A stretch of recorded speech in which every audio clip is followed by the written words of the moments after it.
Bonsoir à tous, merci d'être au rendez-vous pour une nouvelle édition sur Monaco Info. Sans plus attendre, voici les titres de votre journal. Ils ont été mobilisés dès les premiers jours de la pandémie. Qui sont ces personnes de l'ombre qui ont, de par leur savoir-faire, soutenu la population pendant la crise? Nous vous dévoilerons certains de ces acteurs dans ce JT. Le numérique, clé de voûte de la relance, il a été également un réel soutien durant cette année de crise. Nous en parlerons avec le délégué interministériel chargé de la transition numérique, Frédéric Ginta. Puis nous nous intéresserons au secteur de la banque finance. Comment a-t-il traversé les 12 derniers mois? Doit-on être inquiet pour la place financière monégasque? Étienne Franzy, président de la MAF, nous éclairera à ce sujet. Et puis dans ce journal également, nous avons voulu prendre des nouvelles d'une famille qui avait été un de nos grands témoins pendant le confinement, la famille de Verpe. Mais avant cela, la France a annoncé de nouvelles mesures hier. Bonsoir Frédéric Hélion. Le Premier ministre français, Jean Castex, a annoncé notamment un confinement dans les Alpes-Maritimes. Bonsoir Émilie, effectivement, un confinement du département des Alpes-Maritimes, 7 jours sur 7 à compter de ce vendredi minuit et pour une durée de 4 semaines minimum. En principauté, par contre, pas grand-chose ne change, pas de confinement. Les mesures actuellement en vigueur ont été prolongées jusqu'au 2 avril inclus, avec un couvre-feu maintenu entre 19h et 6h du matin. Le gouvernement recommande aux Monégasques et aux résidents d'éviter tout séjour dans les 16 départements reconfinés.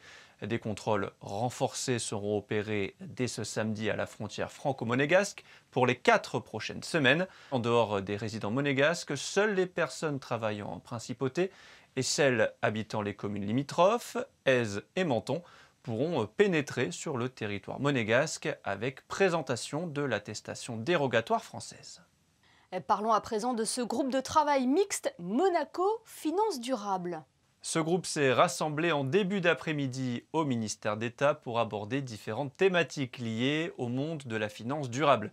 Mais qu'est-ce que la finance durable et quelle place trouve-t-elle au sein de la place financière monégasque ? Je vous propose d'écouter le ministre des Finances et de l'Économie, Jean Castellini. Il est au micro de Christina Thomel. La finance durable, c'est le prolongement d'un certain nombre d'actions et d'engagements que notre souverain a pris depuis maintenant des décennies en matière de protection de l'environnement dans le domaine financier.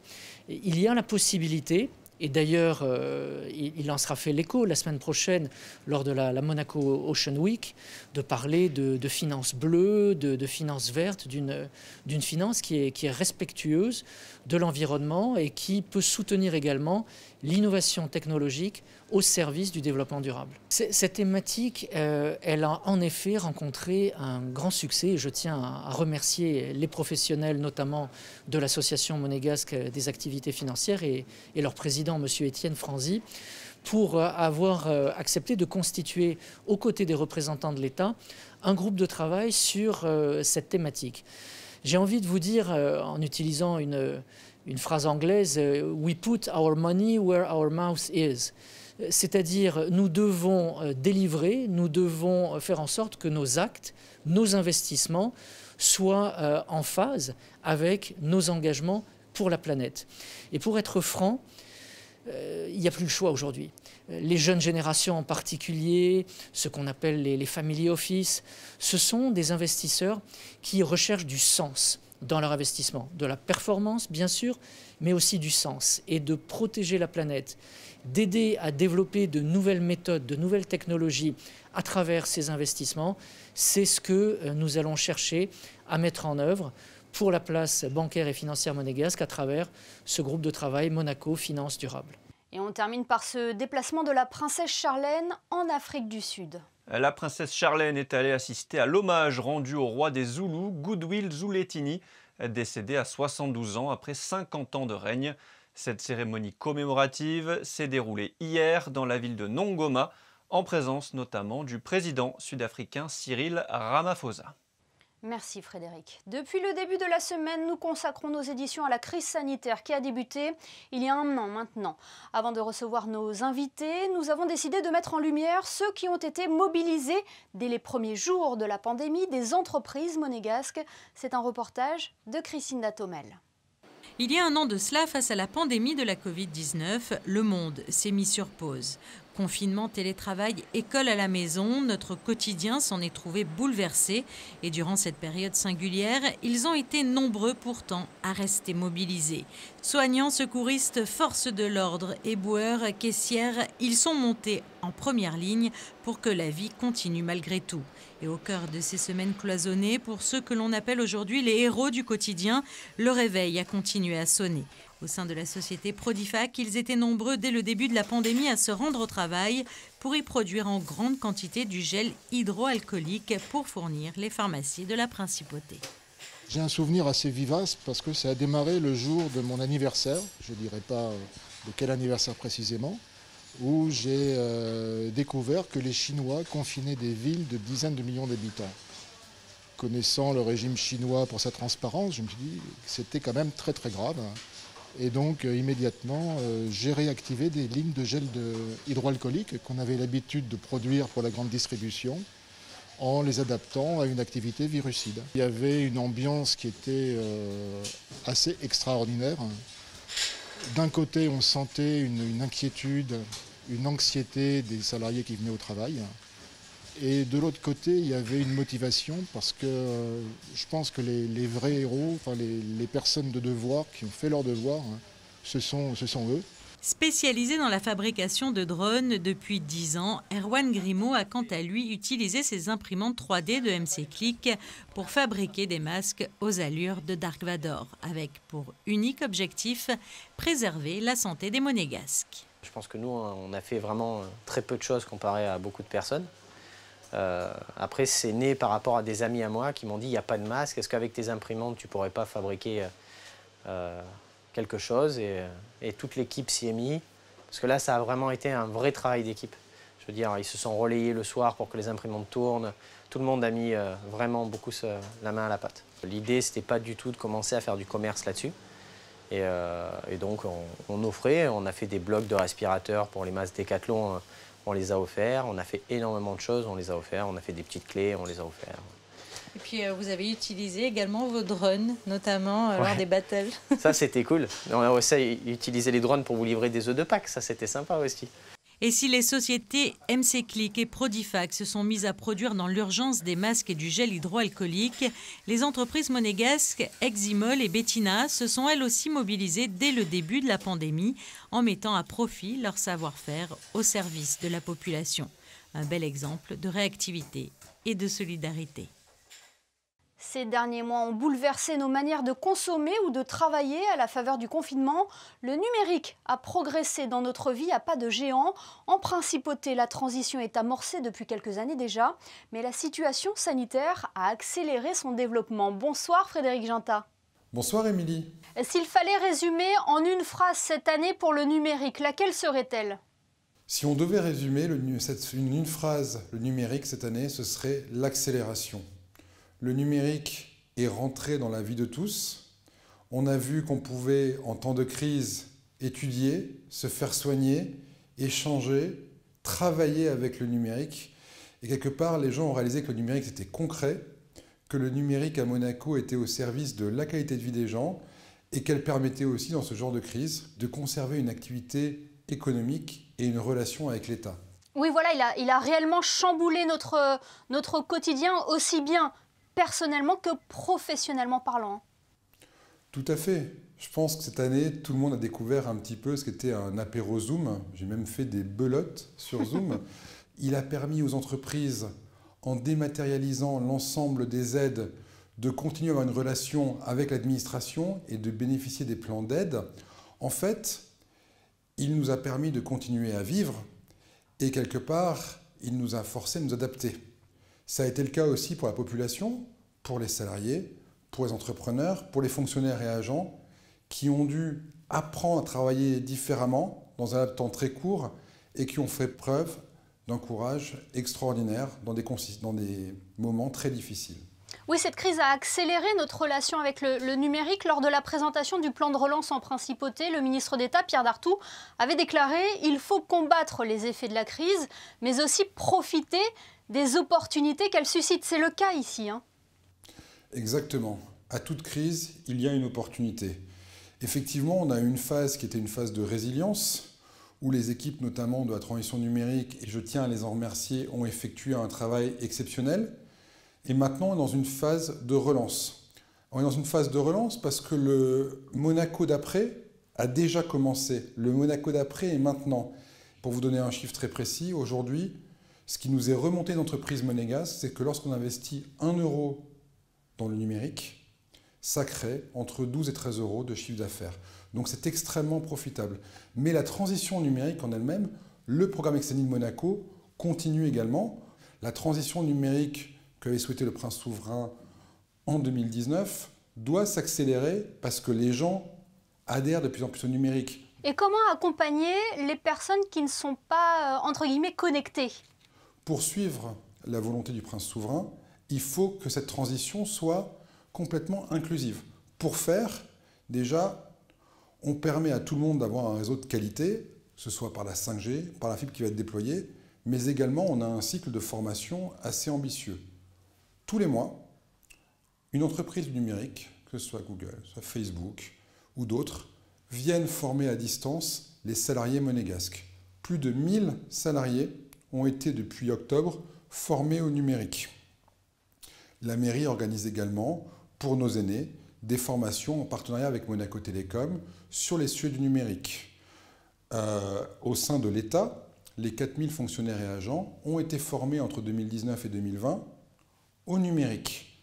L'ensemble des professeurs et des collégiens ont été équipés et formés au numérique durant l'année 2020. Ce sera le cas pour les lycéens durant cette année 2021. Donc tout est fait en principauté pour que tout le monde bénéficie de cette transformation numérique, car le but final, il est simple, c'est d'augmenter la qualité de vie des gens à Monaco. Et c'est également synonyme d'attractivité, Frédéric Ginta. Exactement. Aujourd'hui, l'attractivité d'un pays se mesure beaucoup à ses infrastructures numériques. Aujourd'hui, avoir une fibre à 10 gigas partout, avoir la 5G, demain, avoir un cloud souverain, sont autant d'atouts pour les entreprises, pour les entrepreneurs d'aujourd'hui et de demain, afin de les maintenir en principauté. Aujourd'hui, un pays est attractif aussi par sa puissance numérique. Et que quelque part, de cette crise, Émilie, vous l'avez dit, de toute crise doit être une opportunité, Monaco saisisse ce contexte compliqué et en fasse quelque part le point fondateur pour ce nouveau Monaco, ce Monaco de demain qui commence dès maintenant. Merci beaucoup Frédéric Ginta d'avoir été avec nous ce soir. Merci beaucoup. Et l'année 2020 a été synonyme de bouleversement pour nous tous, mais dans certains des cas, il s'agissait d'heureux événements. Alexandra Pagny et Sylvain Péroumal sont allés à votre rencontre pour savoir quels sont les bons côtés que vous retenez de cette année particulière. Écoutez, pour moi, oui, puisque j'ai accouché, mon bébé a 3 mois maintenant, donc ces derniers temps ont été très positifs. Alors le bon, c'est surtout pouvoir voir grandir mes enfants, profiter d'elles. C'est vrai qu'on a pu profiter pendant le premier confinement. Du bon, personnellement, oui, puisque j'ai la naissance de mon petit-fils. Côté à retenir, c'est que j'ai quand même pu un petit peu voyager en faisant attention, c'est-à-dire que d'aller en Normandie où habitent mes parents notamment âgés. C'est mon fils qui était né en décembre 2019, alors du coup juste avant le confinement. Et du coup, cette année nous a permis de rester avec notre fils et de profiter de lui et de son développement, de le voir vraiment grandir. L'occasion effectivement de se rapprocher de nos familles. L'économie a également été chamboulée entre confinement et couvre-feu. Qu'en est-il du secteur de la banque finance? Comment a-t-il traversé les 12 derniers mois? Pour le savoir, nous avons contacté le président de l'association monégasque des activités financières. Bonsoir Étienne Franzy. Bonsoir. La crise sanitaire a été un choc pour l'économie mondiale. Comment le secteur de la banque finance a-t-il traversé cette année? Je crois que je vais en étonner plus d'un, mais dans l'ensemble, la place s'est montrée très résiliente. Et au total, je crois que l'année 2020 va être plutôt une bonne année pour la place bancaire de Monaco. Vous l'avez cité, ce mot, étonnamment, c'est l'un des secteurs qui a le moins souffert pendant la crise. Comment on peut l'expliquer? Écoutez, il y a plusieurs raisons. Enfin, j'en vois deux ou trois essentielles. La première, c'est, je dirais, la réactivité et la flexibilité dont ont fait preuve les acteurs de la place, puisque En quelques jours, il y a eu un basculement sur le télétravail à une échelle inimaginable quelques jours avant. Alors, vous nous mentionnez le télétravail en premier exemple. Quelle est la deuxième explication que l'on peut évoquer? Alors, la deuxième raison, je crois que c'est, je dirais, la qualité d'amélioration permanente qu'ont connu l'ensemble de nos maisons, des acteurs de la place. Il y a vraiment un niveau qui s'est fortement développé, en partie grâce à la MAF, puisque la MAF a créé une sorte d'examen qu'on appelle la certification de professionnel, un examen d'aptitude aux fonctions de front. Ce qu'on appelle front, c'est les gens qui sont en relation avec la clientèle et avec les marchés. Est-ce que finalement le mot que l'on peut retenir cette année n'est pas celui de l'adaptabilité? Ah, tout à fait. Moi, j'ai utilisé le mot tout à l'heure de réactivité, mais adaptabilité me paraît peut-être même mieux convenir. Mais véritablement, il y a eu une flexibilité qui a permis, si vous voulez, aux établissements à la fois de continuer de pouvoir servir la clientèle. Alors la lutte contre la propagation du coronavirus a nécessité des mesures de relance exceptionnelles et a entraîné des coûts financiers importants. Comment vous avez accompagné le gouvernement princier pour atténuer les conséquences économiques? Alors je crois que d'ailleurs ça a été reconnu par le conseiller de gouvernement, ministre des Finances et de l'Économie. Les banques ont servi véritablement de relais entre l'action du gouvernement et les divers acteurs de l'économie qui nécessitaient une aide pour faire face aux difficultés actuelles. Et la MAF participe bien entendu à l'organe qui distribuait, qui analysait les demandes présentées par les banques, qui s'appelle le Fonds de garantie de Monaco, dont aujourd'hui la gestion administrative et financière est assurée par la MAF d'ailleurs. Et malgré votre optimisme, devons-nous être inquiets pour la solidité de la place financière monégasque? Oh, écoutez, à cet égard, véritablement, on peut dormir tranquille. Il n'y a vraiment aucune difficulté. Bon, il y a un indicateur important qui est celui des ressources, confiées à la place. Quand je dis ressources, c'est à la fois les dépôts et les portefeuilles titres. Et au 31 décembre, on a connu un plus haut absolu. On est arrivé à 134 milliards d'euros. Montant qu'on n'avait jamais eu par le passé. Donc il n'y a vraiment aucune difficulté, il n'y a aucune crainte à avoir sur la solidité de la place bancaire monégasque. Et quelles sont ces spécificités, ces atouts à cette place bancaire monégasque? D'abord, les atouts, c'est les atouts généraux de Monaco. Donc un pays sûr, avec une situation sociale, je dirais, de bonne qualité, une grande sécurité. Le deuxième, je le rappelle, c'est ce que j'ai indiqué tout à l'heure, c'est qu'il y a eu depuis quelques années, à l'initiative de la MAF, notamment à l'initiative de la MAF, une grande amélioration de la qualité des équipes de nos membres. Elle se modernise également avec l'apport du numérique. Mais bien sûr. D'ailleurs, c'est ça qui nous a permis de basculer aussi rapidement et de manière aussi intensive dans le télétravail. Et ça va nous permettre d'améliorer alors à l'avenir divers éléments de notre activité. Moi, la MAF organise la semaine prochaine, justement, je dirais un commentaire pour la place de tous les dispositifs, tous les textes, lois, ordonnances qui sont parus au cours des derniers mois. Et on y voit beaucoup de sources d'amélioration. J'en citerai 3 peut-être. La première, c'est qu'on va pouvoir, je dirais, digitaliser toutes les archives papier que nous avons. Là, ça devrait permettre de gagner quelques milliers de mètres carrés, dont toute la place et toute l'économie monégasque va bénéficier. Le deuxième élément, c'est la possibilité, finalement, là, M. Genta a été d'une grande efficacité, de pouvoir utiliser la e-ambassade de Luxembourg. Et donc, pour nous, c'est très important parce que ça nous permet d'avoir un serveur à Monaco et un backup situé à quelques milliers de kilomètres de Monaco. Donc en cas de problème d'un côté ou de l'autre, on est quasiment assuré que l'autre pourra continuer à opérer. Et le troisième également, c'est une affaire moins importante, mais qui est quand même significative, c'est la dématérialisation des bulletins de paye.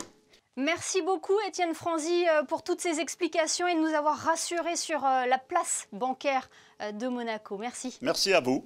Il est temps à présent de prendre des nouvelles de la famille De Verp. Rappelez-vous, nous l'avions interviewé lors du confinement en principauté pour savoir comment cette crise impactait son quotidien. Nous avons voulu savoir ce que devenaient Stéphanie, Martine, David, Jack, Max et Carolina. Le reportage de Juliette Rappert. Ah, c'était un choc quand même. Hein. Maintenant, on est un peu habitué, puis le confinement est moins dur, mais se retrouver comme ça du jour au lendemain à la maison sans pouvoir sortir, sans attestation, j'avoue qu'on a été un peu sidérés.